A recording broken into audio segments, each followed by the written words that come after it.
comenzar por agradecer la invitación de parte del INAH y de la Embajada de Estados Unidos para encontrarnos un momento, un rato para reflexionar, para que desde este lado de la mesa, Juan, Rocío y yo, seamos como los motivadores, y desde el otro lado ustedes nos sirvan como interlocutores en un tema en que solo en oportunidades como esta tenemos también espacios para conversar y para reflexionar sobre el mismo. Yo quiero comenzar por hacer presente mi saludo en una fecha conmemorativa particularmente como la de hoy. Hoy estamos celebrando el 50º aniversario de la muerte de Martin Luther King. Y él en su momento de la historia era el líder de los derechos de la población afrodescendiente del norte de América. Pero a partir de un día como hoy, hace 50 años, se convirtió en el líder del movimiento mundial por los derechos de los descendientes de los africanos y las africanas que fueron secuestrados, traficados, esclavizados y explotados por más de 350 años como consecuencia del modelo comercial más inhumano que el hombre ha creado durante toda su historia. Y a partir de ese momento también se convirtió en el líder de todos y de todas.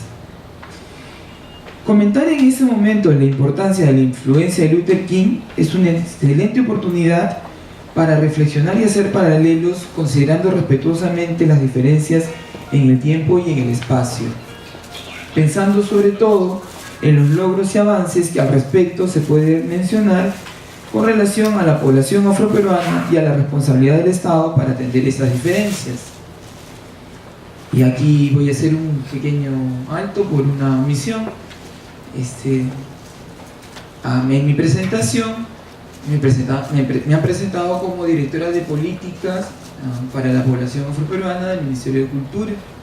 y tenía que agregar que orgullosamente también soy afrodescendiente. Y una fecha como esta es la que nos invita efectivamente a hacer esa reflexión. Fecha como esta que es pública.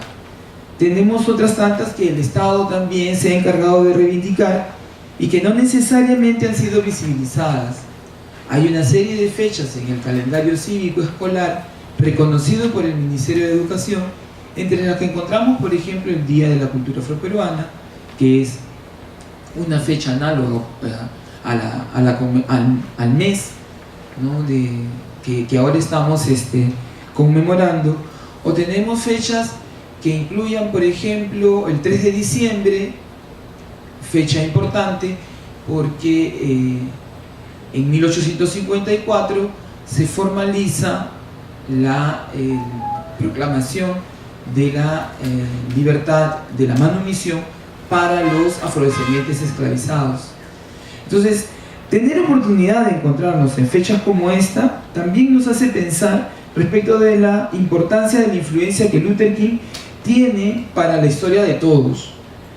para la historia de los norteamericanos, pero también para la historia del resto de afrodescendientes en las Américas y en el mundo. Ciertamente, la Ley de Derechos Civiles, que ya cuenta con más de 50 años desde su dación, sigue conservando de fondo retos que todavía no han sido resueltos y que deben ser asumidos y enfrentados por la sociedad actual. Permite esto también pensar en aquellas oportunidades de desarrollo que en general los afrodescendientes merecen, pero que en regular se encuentran por debajo de la media nacional de la mayoría de países o de todos los países.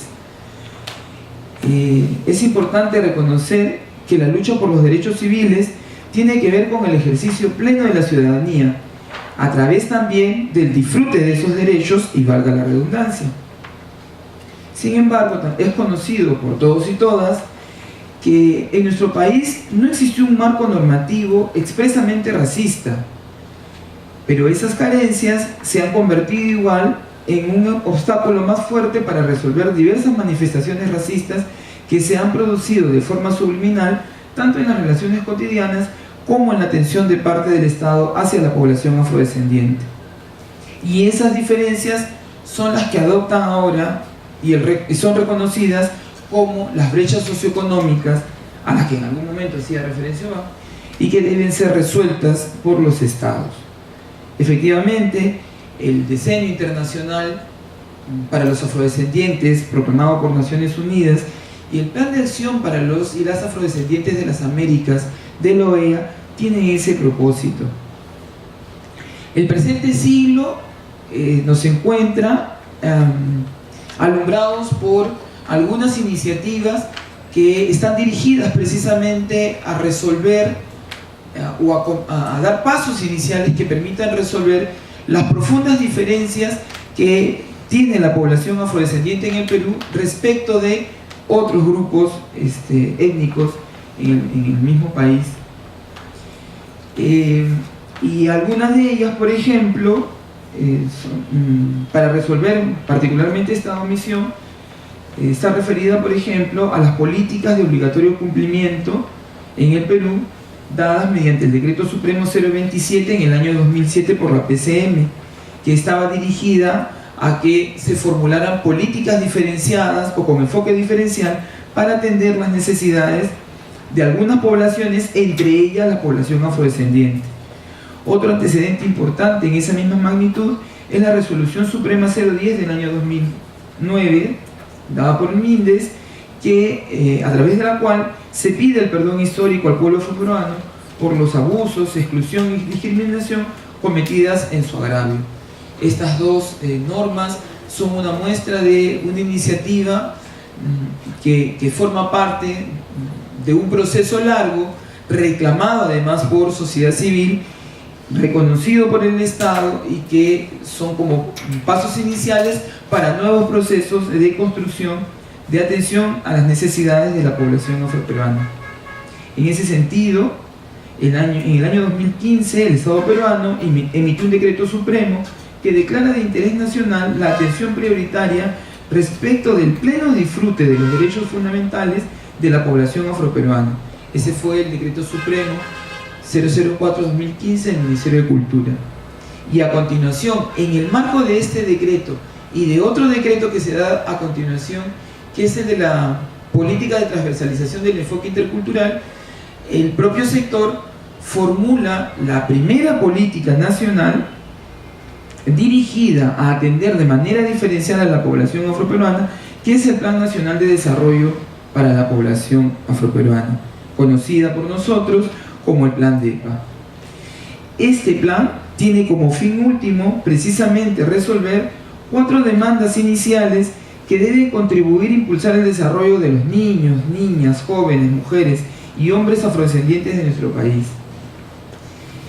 Y ese es el punto en el cual los derechos civiles toman otra dimensión. Reflexionaba párrafos antes que en nuestro país no hemos tenido un marco normativo duro y castrador como en el caso de los Estados Unidos de Norteamérica. No había efectivamente que vencer normas que prohibieran derecho al voto, derecho a una educación de calidad, accesos de servicios de salud y oportunidades de trabajo igualitaria. Sin embargo, en la práctica, la estadística, y para eso tenemos el estudio especializado sobre población afroperuana, y ahora con gran expectativa los resultados que el censo puede dar, la necesidad de tener data que nos permitiera decir en qué situación se encuentra la población afroperuana respecto del disfrute de estos derechos.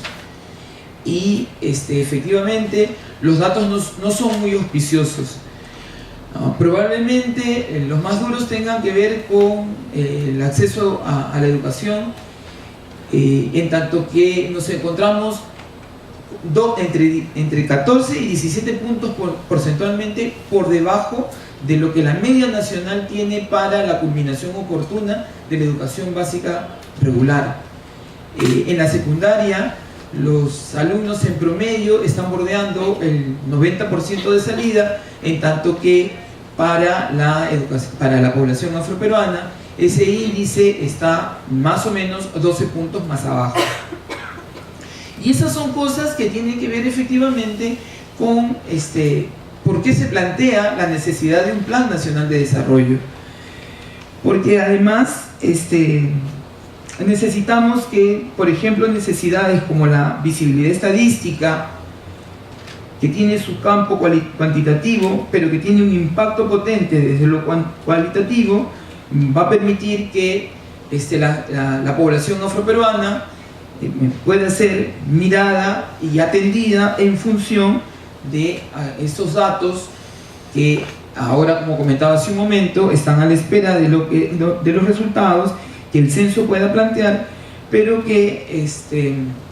desde ya necesitamos articular con los sectores que son responsables de esta atención y que le permita a la población efectivamente recibir la atención que merece. Los ejes con los que se mira en el plan, además de la visibilidad estadística, está el derecho a la igualdad y la no discriminación, a mirar el desarrollo con identidad e igualdad de oportunidades, y finalmente a tener una institucionalidad pública y una participación ciudadana que nos permita tener reflejo y conseguir que efectivamente las personas se movilicen de la realidad o de la situación en la que se encuentran y que puedan hacer este ejercicio, como bien decía, de suerte que se puedan superar los lastres que el proceso del esclavismo nos ha dejado a lo largo de la historia, y que podamos igualmente participar de manera equitativa en la distribución de las riquezas que corresponde al Estado, de manera muy diferente a lo que hemos venido hasta ahora haciendo, que es la redistribución de la pobreza, lo que no ha permitido que la población pueda despegar y efectivamente sentirse que es atendida y que sus demandas son respondidas de igual manera como el resto de la población. Finalmente, quiero comentar que algunas de las cosas que va a permitir implementar efectivamente este plan es que nos movamos de prácticas duras, como son la discriminación racial, que toma formas en limitaciones, en oportunidades como acceso a trabajos de calidad, servicios de salud y de educación con pertinencia cultural, y motivar condiciones igualitarias y equitativas de manera diferenciada y preferente para niños, niñas y mujeres, que son los grupos más vulnerables entre los vulnerables que deben ser atendidos por esta política nacional. Y lo dejo allí porque vamos a acabar de hacer notar que ya no pasa el tiempo. Muchas gracias a todos y a todas.